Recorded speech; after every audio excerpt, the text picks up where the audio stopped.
30s into the overnight hours, and a lot more rain on the way Tuesday. It's 5 for 6 alert day over the next 3 days. More details coming up. Right now on News Channel 6 at 10, preparing for that wet weather in parts of our area. We'll have Team 6 coverage for you as your News at 10 starts now. Live from Television Park, this is WJBF News Channel 6 at 10 on MeTV. Good evening, everybody. I'm Brad Means. Thanks for joining us tonight. And yes, coverage you can count on does begin with a first check of our weather. Let's go straight to our chief meteorologist, Jenna Petracci. Well, Tropical Storm Debbie is continuing to weaken as it moves overland very, very slowly. It has a northeast movement at 6 miles per hour. This current sustained winds are at 45 miles per hour, and it's possible that the center of Debbie could go back out into the Atlantic Ocean, and that will eventually strengthen it once again. And that, on top of its very slow movement, makes for a pretty concerning setup for parts of our area and especially the South Carolina coastline. It all begins tonight with some flooding down in our southern line counties. That's from Johnson over into Screven County and even Allendale included in an aerial flood advisory. But right now the flash flood warning goes until 3:15 a.m. for parts of Johnson and Emmanuel. That includes Swainsboro. And then we have another one that is for parts of Jenkins and Screven County. That will expire at 1 a.m. and that extends outside of our viewing area as well. Now, as I mentioned, we also have those aerial flood advisories for parts of Screven and Allendale as well. So different flood alerts, different terminology, but all pretty much telling you the same thing. There is flooding going on down towards the south, and it's possible that that could extend into other parts of the CSRA over the next few days to come. This aerial flood watch will stay in effect for a while. The 24-hour rainfall totals showing amounts up to now 4 inches south of I-16 around Oak Park in Emmanuel County. Other places anywhere from around 2 to 3 inches. And as we zoom out here and look up towards the north, much lower amounts, up to only around half an inch in Augusta and north of I-20. Really just trace amounts near Lincolnton. Barnwell, though, you're at half an inch, 3/4 of an inch around Sandersville and Louisville. Our Terry Lambert Hyundai Skyview cam still shaking. It's been like this all day long. This is down in Jacksonville, Florida, near the center of the storm. Our temperatures right now are in the mid to upper 70s. It's very cloudy, of course, and a very damp night. The winds are also picking up the pace still. The winds sustained aren't bad, but it's those winds that are gusting up to around 38 miles per hour in Wrightsville, 36 in Millen. And over the next couple of days, the winds will stay strong and the rain will be coming down heavy.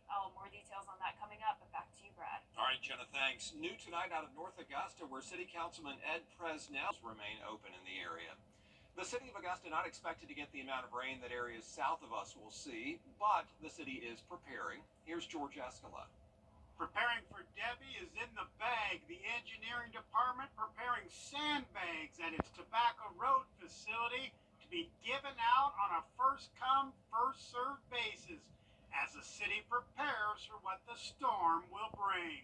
Certainly watching it closely as you know, we do have some low-lying areas. That's always reason for concern, but as a city, we're prepared. We've put together a plan. We're praying for our neighbors down south. Along with the sandbags, the engineering department is monitoring its drainage ditches and storm drains. The approaching storm causing a lot of concern in the Miles Park neighborhood in South Augusta. I'm on edge because I don't know what to expect. I'm praying that the city has made some changes around here in the neighborhood. Last summer, Kane and her neighbor's home suffered water damage following heavy rain from a thunderstorm as the runoff overwhelmed the street storm drains. And the potential of tropical storm rains in the forecast is not what she wants to hear. Hopefully that these drains serve us better this time and that this water run off and go where it's supposed to go and not come in these people's houses. For the city, a longer rain event is better than a quick-hitting thunderstorm. Worst case scenario, if we were to get an enormous amount of rain in a short amount of time, generally if we're able to spread the inches across a day or certainly over hours, I think it bodes better for Augusta.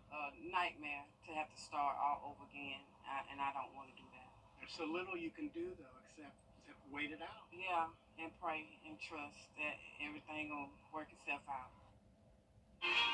Still ahead on News Channel 6, what to do if the stormy weather causes damage to your home. We'll have the story in a moment. And we're watching Tropical Storm Debbie. It's going to continue to bring us heavy rain, flash flooding, and of course also a minor threat of tornadoes. I'll break down all the details right after the break.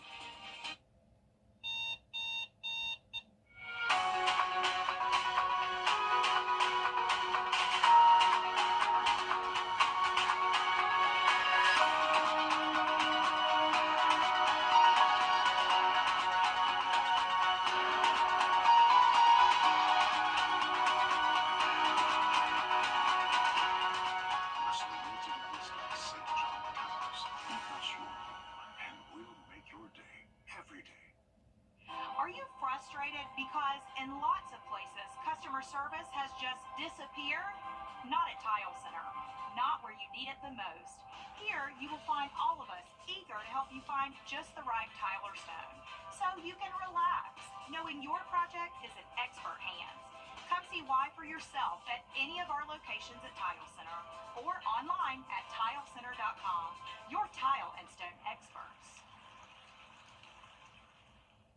If you haven't called, call now.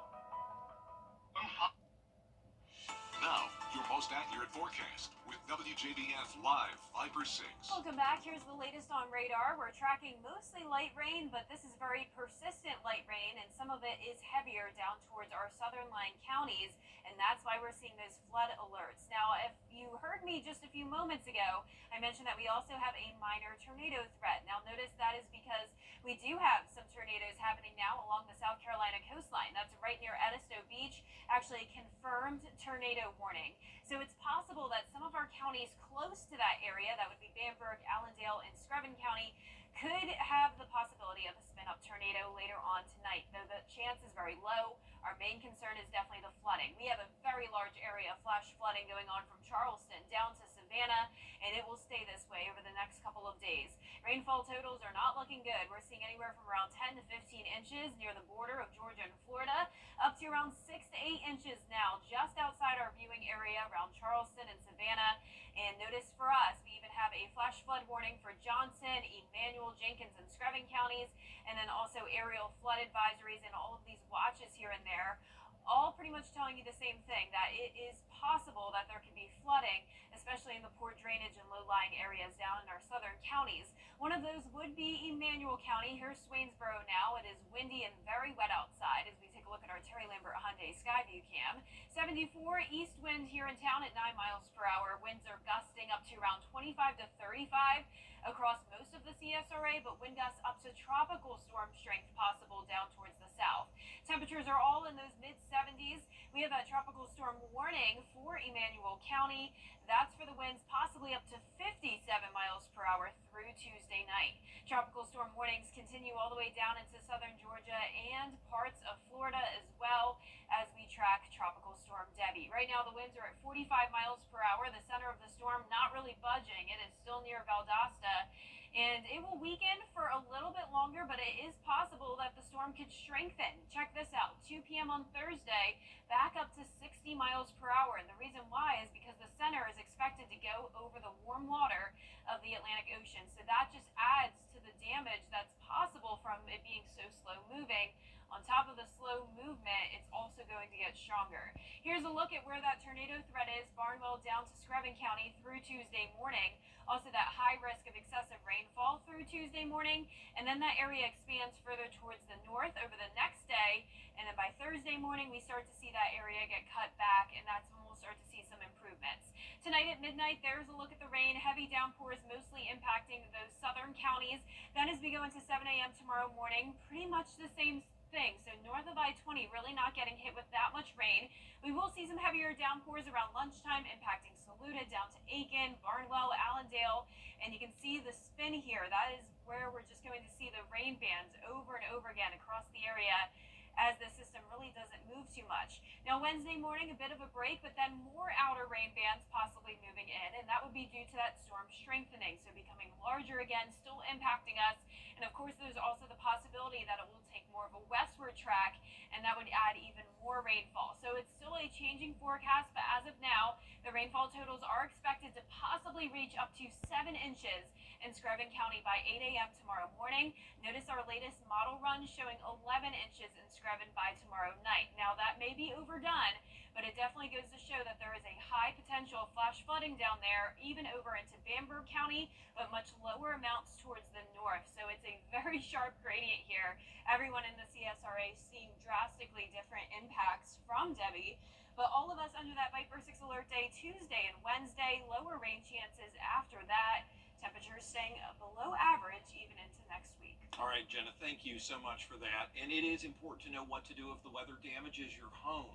Experts say one of the most important things you can do is document the damage. Take lots of pictures of the inside and outside of your house before the storm hits. Then take more pictures after. It's also key to talk to your insurance company before you start making any repairs. Yeah, because we get a lot of that in our area with the wind and hurricanes. These companies just go around and say, hey, you may have wind, you may have some roof damage. You want to make sure that you know they're filing a claim. Sometimes companies will just file a claim on your behalf, which you want to make sure if it's going on your record that's a covered loss, and you're checking your deductibles, you're checking your policy. It is also a good idea to have the number for your insurance company and your phone contacts. You should keep your insurance documents and other important papers in a waterproof container in the event you have to evacuate. Still ahead, we'll let you know an update on the... Call now. To get the weather, you need to see the whole picture. That's why Live Fiber 6 gives you the Skyview network. Get a live view of traffic and weather from all over the CSRA. Available online 24 hours a day at WJBF.com and the free Live Fiber 6 mobile app. The WJBF Live Fiber 6 Skyview network. Powered by Terry Lambert Hyundai. Low prices, big selection, and committed to quality customer service. And last but not least, a wish to give back. A young man up in New Jersey fighting a rare brain disease. He knows just how much his community has done for him. And today, on his birthday, Make-A-Wish helped him throw a celebration for his town. With more, here's Jim Bassel. He could have wished for anything in the world. His wish was to give back to his community.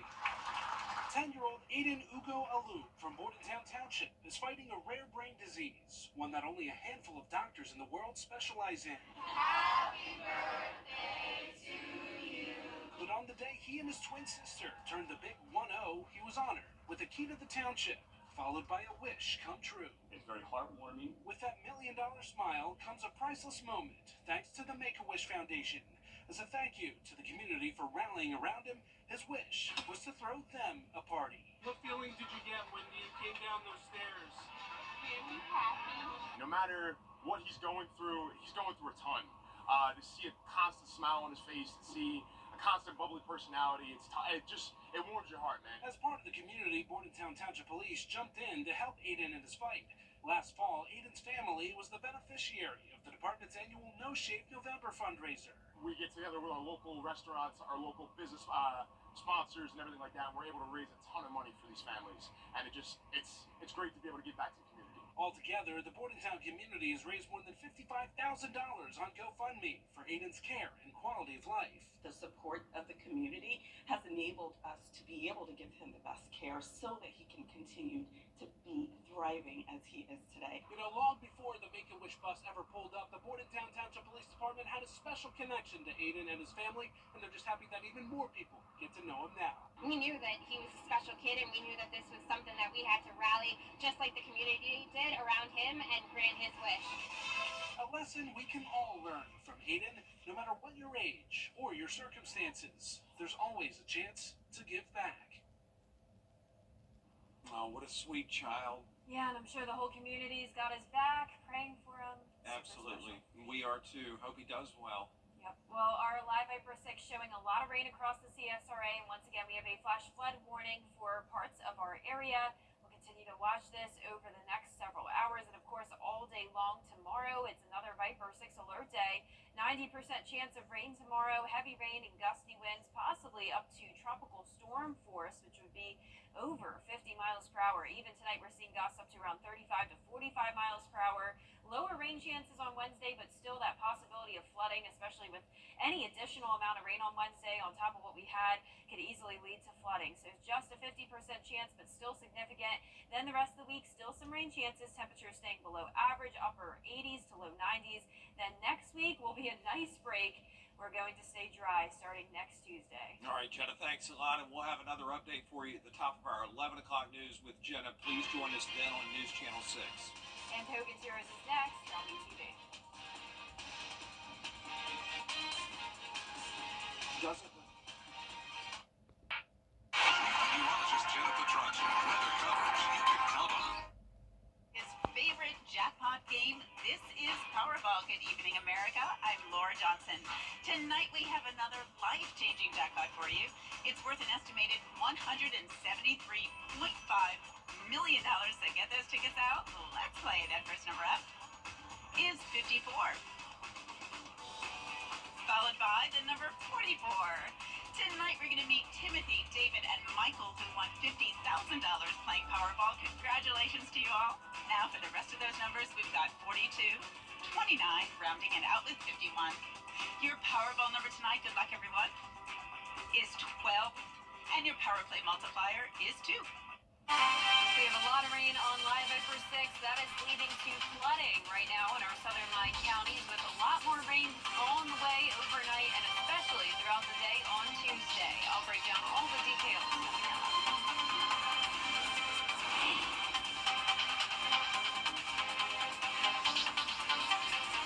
preparing as your news at 11 starts now. Live from Television Park, this is WJBF News Channel 6 at 11. Good evening, everybody. I'm Brad Means. Thanks for joining us as coverage you can count on begins with a first check of our weather. We want to find out what Debbie is doing and what we can expect in the days ahead. Here's our chief meteorologist, Jenna Petracci.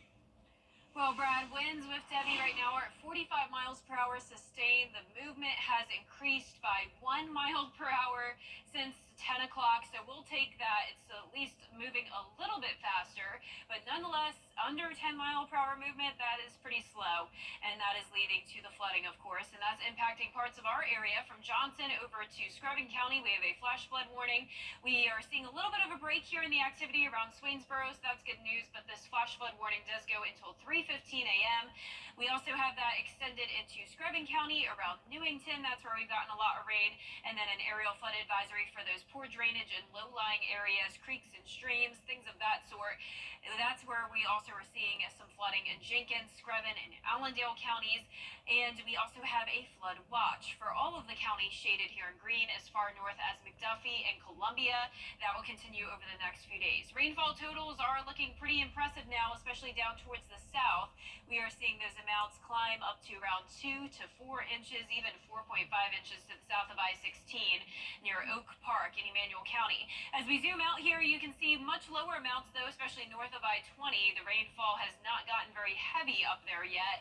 And we also have the heaviest rain along the coastline. Notice all these storm reports here for flooding. Everywhere where you see the house icon, that's for flooding. And then we even had some tornado warnings around Edisto Beach. On top of that, power outages, of course, from all the rain and the wind. Outages now in Aiken and Screven County. It's very, very wet outside here on our Terry Limbert Hyundai Skyview Cam in Swainsboro. Temperatures are in the mid-70s across the board. 74 in Augusta, 75 in Edgefield, and 74 in Sparta. The winds are gusting up to around 35 to 45 miles per hour. The sustained values even now getting into the teens. You can see the wind gusts up to 28 now in Wrightsville, 23 in Swainsboro, 29 in Sylvania. So there's a tropical storm warning for Emmanuel County through Tuesday night for the winds up to 57 miles per hour. Coming up, I'll have more details on the wind, the rain, and all of our impacts from Debbie, so stay with us. But back to you, Brad. All right, Jenna, thanks. New tonight out of North Augusta County, ready for whatever the weather brings, where first responders are on standby. They handed out sandbags to businesses today. There are concerns about flooding in those low-lying areas, but no evacuation orders are in place. In order for evacuations to happen, those tropical storm force winds have to get super high and will put anybody in threat of where they are living and they're dwelling. And if the rain really hits those historical levels of at least 30 inches. Good to know they're ready in Allendale. Tropical Storm Debbie, as you might imagine, forcing some school districts to close. In South Carolina, Bamberg schools are closed tomorrow. They'll take a look at things and make a decision about Wednesday, tomorrow.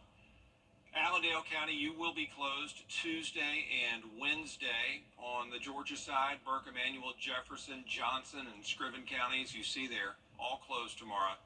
Burke and Jenkins County school districts will send meals home with students. Those are probably already at your houses tonight. And Jenkins County, among the first to announced that it would cancel tomorrow and Wednesday. Safety's first. I would rather cancel school in the sunshine 2 days than to not cancel school and be caught here in a bad storm. So we just went ahead and made that decision. I like to give our parents plenty of time to be able to prepare. I don't want to wait till the last minute and say, oh, by the way, we aren't having school in the morning. I like that. Straightforward. We appreciate it. And tomorrow was supposed to be the first day of school in Johnson County. It's been postponed until at least Wednesday. The number one thing that we're looking at is the safety of our students. They're our precious cargo, and we want to make sure that they are as safe as possible. And we feel like this is the best decision for our students to make sure that they are at home, they're surrounded by their family. And of course, we'll keep you updated as more information comes in. There is a running list of school closures on our website, WJBF.com. And today has been a Viper 6 alert day. You can see we have the flooding happening now and more flooding possible Tuesday and Wednesday, keeping those Viper 6 alert days as we track Debbie. More details on the storm and our impacts right after the break. Some exciting. Facebook or Instagram. The live Viper 6 Skyview Network, sponsored by Terry Lambert Hyundai. Now, your most accurate forecast with WJBF Live Viper 6. Welcome back. We are watching the outer rain bands from Debbie, bringing us a lot of rain. The good news, a lot of it is light, but it is making its way further up towards the north, and we do have some heavier downpours here and there. So places such as Columbia County and Edgefield County now getting in on that light rain. It pretty much cuts off, though, around Lincoln, McCormick, and Wilkes County. Those are our counties that will stay the driest over the next few days. Richmond, Aiken, a good amount of rainfall now, but the main concern is definitely places like Screven, Allendale, Bamberg, some heavier downpours here, along with a flash flood warning in effect. This goes until 3:15 a.m. for Johnson and Emanuel, expires at 1 a.m. for Jenkins and Screven, but it's definitely possible that that could be extended. On top of that, we have the aerial flood watch in the county shaded in green and aerial flood advisory. So a lot of different terminology here, all pretty much tells you the same thing, that we have a lot of rainfall and it could lead to flooding. So the highest amounts have been in northern Florida, anywhere from really the border of Georgia down to around Gainesville and Ocala. That's where rainfall totals have surpassed the 10-inch mark, some places even up to 15 inches of rain over the last day. Now you can also see those rainfall totals increasing now as we go up towards Savannah and Charleston. A lot of places up to around 6 to 8 inches of rain. It's very damp outside and breezy here on our Terry Lambert Hyundai Skyview cam. An east wind of 15 miles per hour here in the metro, winds gusting between 20 to 35, and even in our southern line counties, possible tropical storm force winds. 74 as our temperature with the rain coming down. Very consistent temperatures, and it will stay that way over the next several hours. Tropical Storm Debbie right now moving off towards the northeast at 7 miles per hour, winds at 45 miles per hour. The center just to our south, and as we go through time here, by 8 o'clock tomorrow night, not moving much. It's really going to take a whole 2 days to move across the South Carolina coastline, and notice it's expected to move offshore a bit, and with that comes the strengthening from the warm water of the Atlantic, so it's possible that it'll go from 40 miles per hour to 50 again on Wednesday, still with those outer rain bands impacting some of our areas on Wednesday, so that's why we're keeping that alert day. But in the meantime, tonight there is a threat of some spin-up tornadoes in our southeastern counties. There were already some tornado warnings earlier in places like Edisto Beach. I saw the damage just a little bit ago on social media some house damage there, unfortunately, by the beach. So we'll definitely be watching that closely tonight, on top of the flood threat tonight. Flash flooding ongoing, and then another very high chance of that for tomorrow into Wednesday morning. Then we start to see some improvement on Wednesday, but any additional rain on Wednesday on top of what we already had could definitely be an issue. So once again, that's why we're keeping that alert day. Tonight at midnight, you can see the rain across the area, some heavy downpours here and there, and then that definitely increases as we go throughout time tomorrow morning. Heavier rain starting to make it more so towards our northern areas, north of I-20. Still places like Wilkes, Tulliver County staying pretty much dry, but the center of circulation of the storm just to our southeast. And then you can still see those outer rain bands coming in on Wednesday, and that's what I was talking about. So any of this additional rainfall on top of the 6 to 8, maybe even 10 inches we'll get by tomorrow will still cause an issue by Wednesday. So rainfall totals tonight, even this model is a little bit overdone from what we're actually seeing. So these estimates could still be a little bit off, but by tomorrow morning, it's possible that parts of Screven County could get up to 6 to 8 inches of rain, and then 10 to 12 inches of rain not out of the question by tomorrow night. Very, very sharp cutoff here, though. So Screven, Jenkins, Allendale, and Bamberg counties, a whole lot of rain, but just 40, 50 miles to the north, not much at all. And then towards the north of I-20, we're talking just trace amounts, quarter of an inch, not nearly as bad. And then especially around Charleston up towards Myrtle Beach, that's where we're going to get 15 inches, if not higher. Even some places could get 20 or more. Our 10-day forecast showing the Viper 6 alert days Tuesday and Wednesday. Highest rain chance will be tomorrow. Then those rain chances start to go down. Temperatures below average all this week at least, and then next week it'll finally start to dry out. Back to you, Brad. Jenna, thanks. And it is important to know what to do if your home is damaged in this weather. Take lots of pictures of the inside and outside before the storm hits, then take more pictures after. It's important to talk to your insurance company before you make any repairs. Yeah, because we get a lot of that in our area with the wind and hurricanes. These companies just go around and say, hey, you may have wind, you may have some roof damage. You want to make sure that you know they're filing a claim. Sometimes companies will just file a claim on your behalf, which you want to make sure if it's going on your record, that's a covered loss, and you're checking your deductibles, you're checking your policy. It's also a good idea to have the number for your insurance company in your phone contacts, and keep your insurance documents and other important papers in a waterproof container. Still ahead, the Vice President holds her final meeting. Did you know Meta has a new AI selfie feature in Facebook and Instagram? It's called Imagine Me, and it uses your selfies to generate photos of you in almost any scenario. You can ask Imagine Me to make an image of you surfing or as royalty, and AI will use the photos you took to create the image. It's still rolling out, and everybody has it just yet, but they will. Oh, I've seen this. I didn't know what it was, but we Yeah. gotta do that. It is. It's pretty cool. It's pretty do cool. that with like all of our on-air talent. We should. We will. Well, our forecast showing the rain continuing. We have a flash flood warning in effect until the overnight hours. Most likely that'll just even be extended really throughout the day on Tuesday. Flash flooding very, very likely. High chances of rain and gusty winds. High of only 80 degrees. Viper 6 alert days Tuesday and Wednesday. All right, Jenna, thanks for watching it for us. We appreciate it. Thank you for tuning in. We'll be back here tomorrow for you. Have a good night.